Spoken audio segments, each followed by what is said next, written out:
Welcome to Kicking It in the Kitchen, a series from the Catalyze podcast.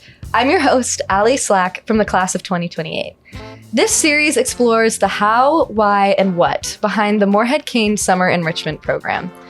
Over the course of 4 years, scholars progress through 4 summers: outdoor leadership, civic collaboration, global perspective, and professional experience.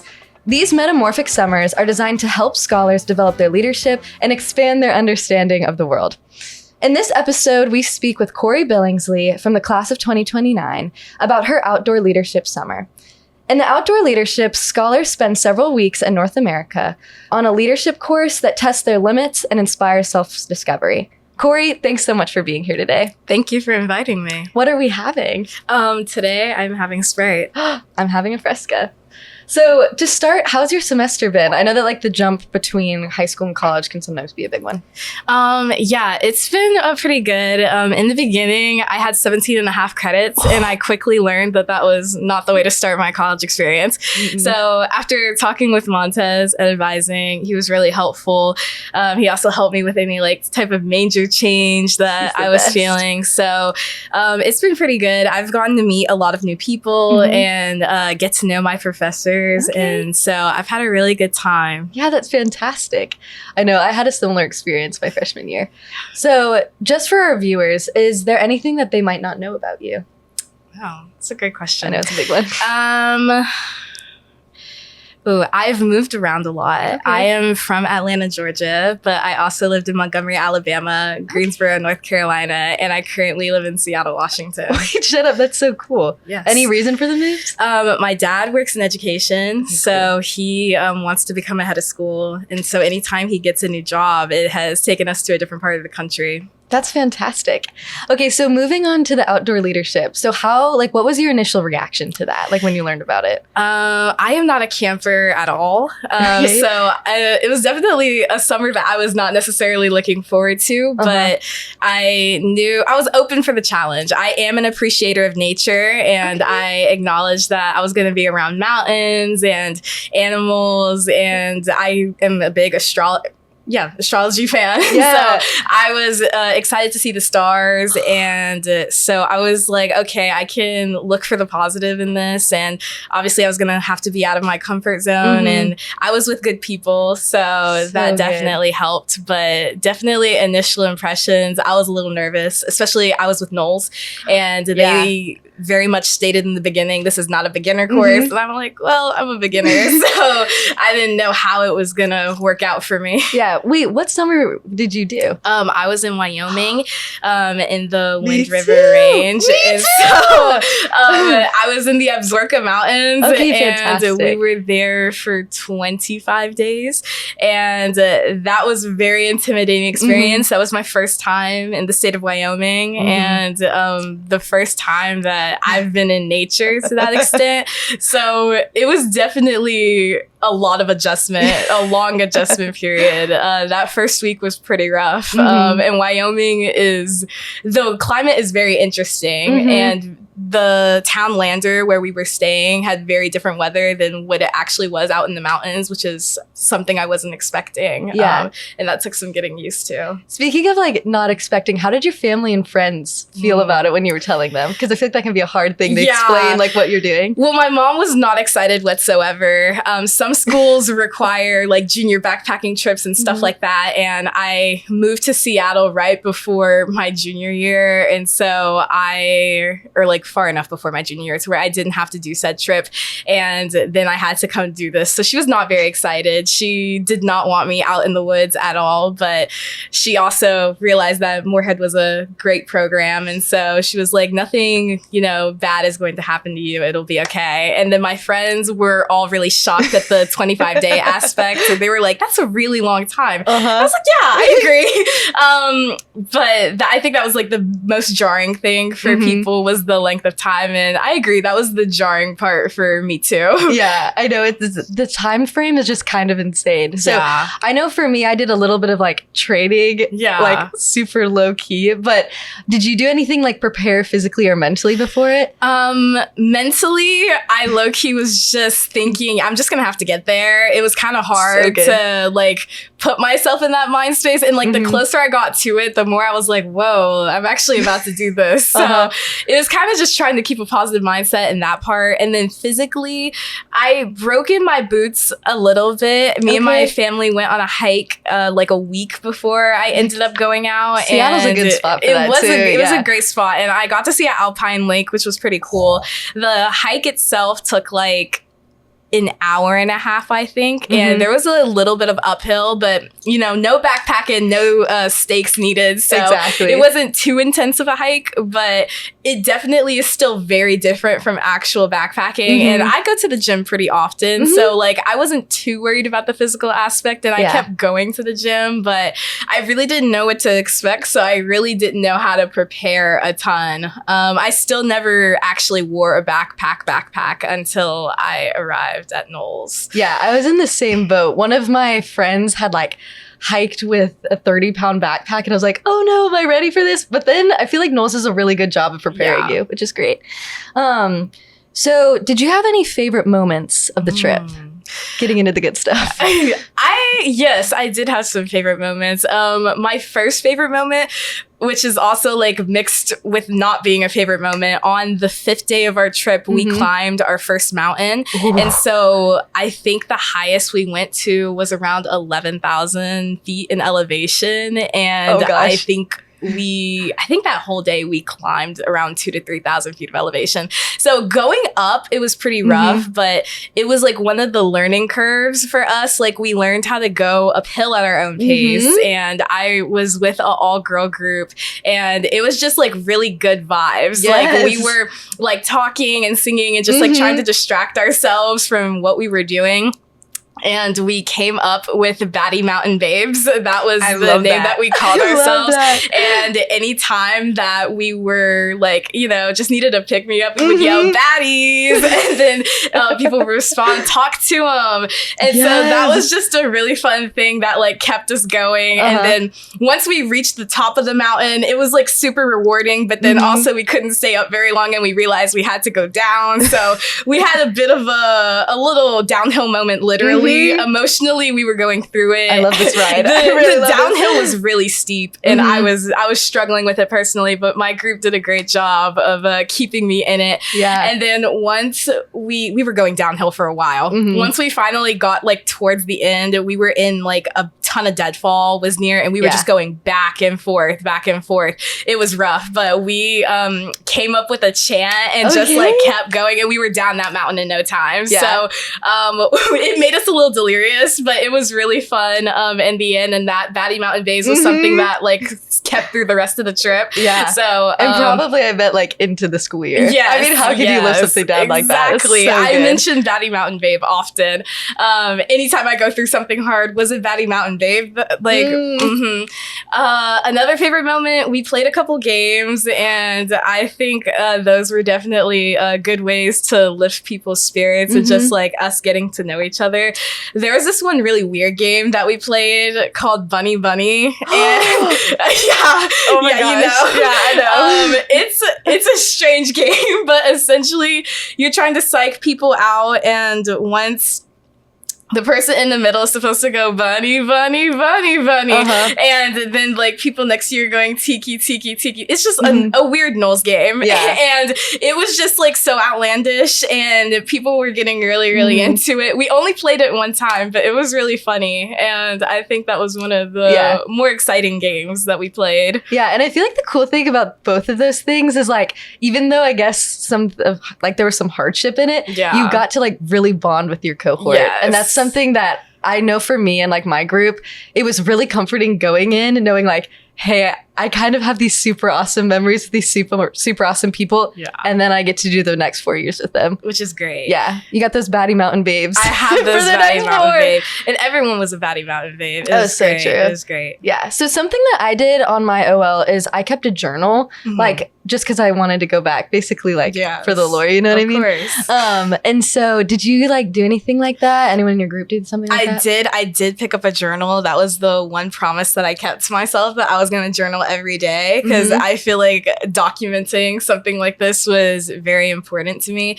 So I wrote. My notebook was actually kind of small, so I couldn't write as much as I wanted to, but I wrote at least 1 page of notes every single day, just of like how my day went, how like emotions, venting, like emotional stuff. And a lot of my friends kept a journal too. That was like a very popular thing. And our instructors gave us journaling time occasionally. So good. And sometimes like if we just wanted to decompress, we would like all sit together and write in our journals. So that was pretty important for everybody. And one of the things that helped me, one of my friends recommended like writing letters to my parents, and it would like make me sad but also like relieving, because like it was killing me not being able to talk to them, and I was like experiencing so many different things and I couldn't like tell them what's going on. So it was nice, like even just pretending that I could tell them what was going on. And the journaling just kept me sane. I was going through a lot of emotions and my journal, if my journal could talk, it got all the emotions that I was feeling. So it was definitely very helpful part of the trip. Yeah. It's honestly like for me, because I had a similar experience. I didn't write letters to my parents, but like I kept my journal for them. And it was helpful because it made the transition to college like great, because I carried journaling into college, something that I do all the time now. And it also like helped me learn like how do I communicate with my parents now that they're not there.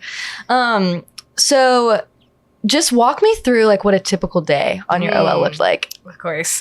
So typically we are waking up, I'd say, and it definitely depends on what you're doing. If you're cooking, you're waking up earlier than everybody else. But we would have cooks in the kitchen at latest 6 o'clock. And then everybody else can like make their way towards the kitchen in their respective time.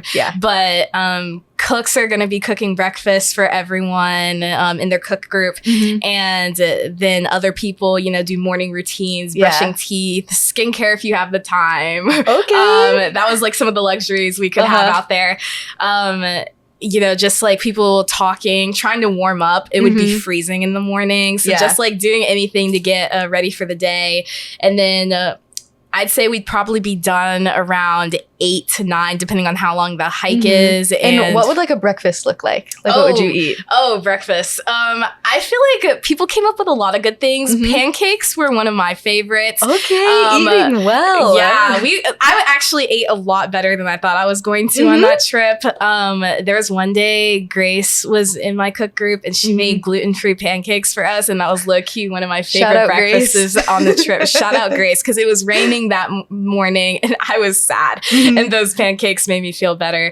But hash browns, a summer sausage, and powdered eggs were a go-to breakfast scramble. Definitely something that could get tiring after a point, but that one was definitely a go-to. On my birthday morning, we were able to make cinnamon rolls, which was really great. That was great. The cinnamon rolls were, that was in our third year ration period. But as we were longer in, we were able to cook more stuff. But definitely hash browns were the pretty basic go-to. Once we met as a group in our morning meeting, we would go over the hike for the day, like who's leaving in what order. We also had DLs, which were our designated leaders, and whoever was DL for that day would basically break it down to the whole group, their hiking group, what we're doing, when are we going to leave. And they were basically the delegator for that day, and they worked closely with the instructors to tell us what we were going to do. So a lot with looking at the map And then once you go off on your hike, people would talk, play games. That's really a lot of the time where we got to know each other. Anything to distract from the weight on our back. The beauty too. The beauty too. Packs off breaks were always a nice time to eat food, snack up. Go-to snack? Oh, you see what I care about? I do see what you care about. We're cooking it in the kitchen. It's appropriate. Yes.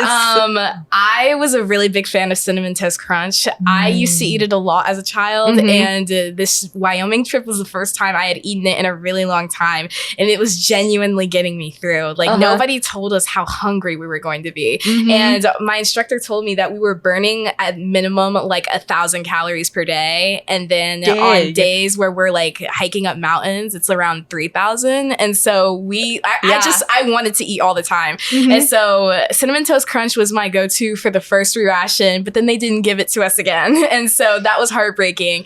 And I was basically on cheddar whales after that. Those are good though. They were pretty good. They're pretty good. And they also gave us bobo bars, which were a limited commodity. We only got 2 per ration period, but they were like the best thing ever. I really loved the oatmeal raisin ones. And every time I go to the grocery store, I look for the bobo bar and I have not found it.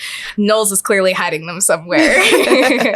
What else did we do? Oh, after our hike, we would find our campsite. Whoever gets there first has to scout the grounds and look for like, where can we set up camp? Where can we set up kitchen?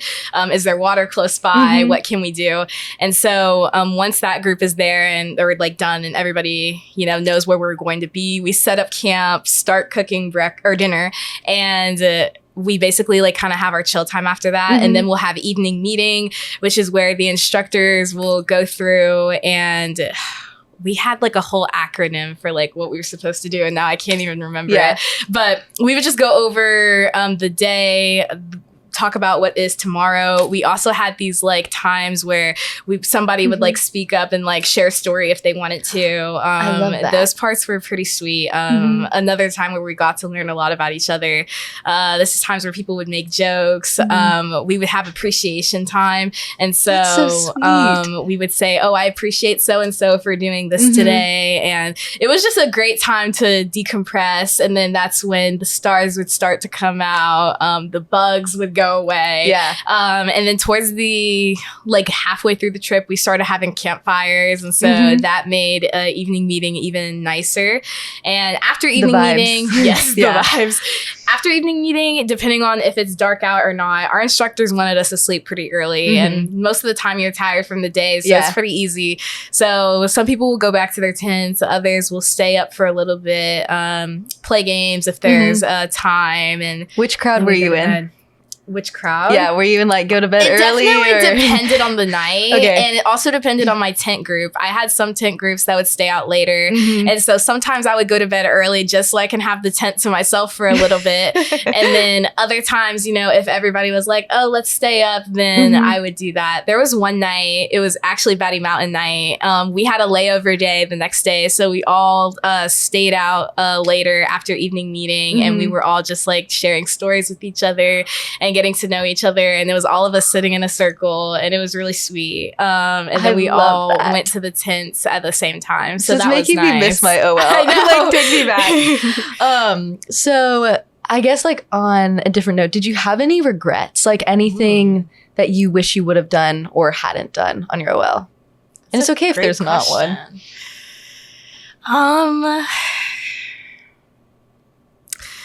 I do have a regret, actually. I wish that I listened to Knowles more, or I asked more questions in terms of food. So I didn't really understand how the re-ration worked when they first explained it to us, but my birthday was on the trip, and so my parents did give me letters, and I put that in the re-ration so it would come like closer to my birthday and I wouldn't have to hold it the whole time. But for some reason I didn't think, hey, I can do that with food. And so I didn't have any personal snacks besides the ones that I brought with me in the beginning. And so I was rationing those out. But if I knew that I could have like keep adding food, like I would have done that. And considering like how hungry I was, I'm also a picky eater. I don't like chocolate. I don't like peanuts. nuts, and there was like so much of that on the trip because there's this protein and sugar, and it just like was hard to eat sometimes, and I had to just like work with what I had. So I would definitely, if I was doing something like that again, add way more food so I can like just soften the blow. Exactly. Y'all heard it here. Add the food if you get the opportunity. Add food. Okay, so I remember one of my favorite parts about OL was just getting to kind of unplug for the first time in my life, which is crazy to think about. Like, we've had technology for so long. But how did you feel like just taking a step back before going into college? Just like technology super heavy. I was actually really excited to be away from my phone. And while I was out there, it really wasn't something that I thought about too often. I don't think I'm addicted to my phone, but I definitely am a user. I use technology quite a bit. And it's hard to avoid. And so I think that separation was good for me. I definitely felt like my head was clearer on the trip, just not having like any type of screen time at all. And also it just allowed me to like sit with boredom or think of like other ways to entertain myself. I learned how to play certain games, and I think it was just good for me. So I was pretty excited, and I was obviously with other people who were also not on their phones. So it was nice to like really get to know each other in that sense. Exactly. I feel like having a little bit of boredom allowed me to like really get to know people. And then it also unlocked like one of my new favorite hobbies, which is poetry. So I just think it's cool. Like, it's some time for some creative expression. So I guess for a closing word, what advice do you have for people who are either about to do their outdoor leadership summer? And also, what lessons do you want people who did do their outdoor summer just to like learn and hear from?